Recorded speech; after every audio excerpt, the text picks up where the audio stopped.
трим, патеки и ред други работи.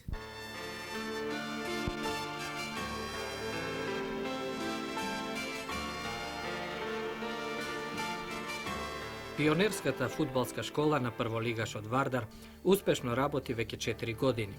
Во клубските витрини се наоѓаат повеќе пехари што ги освојуваа најмладите вардарци на домашните и странските турнири. Тие се награда за нивниот труд, но и гаранција дека скопските црвено-црни може да се надеваат на подобра иднина.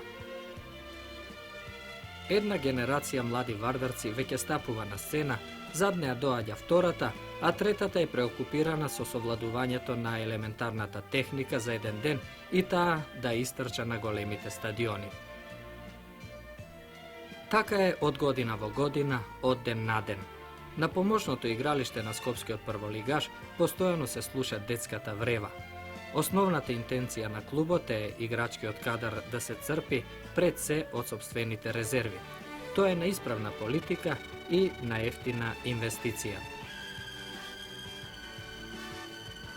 Моментно во нашиот клуб членуваат над 120 младинци и пионери, вели тренерот на најмладите вардарци и на бивш фудбалер на скопскиот прволигаш Живко Поповски. Кога би имале подобри услови, би селектирали и повеќе деца. Но добро и вака, нема место за песимизам, фудбал е во криза. Таленти имало и ќе има.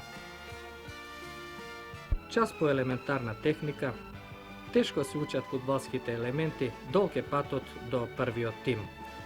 Кој од овие деца ќе има среќа да ги брани боите на скопскиот прволигаш во земјата и странство? Кој од нив ќе ги замени сегашните сениори? Секако оние што поседуваат и талент и упорност.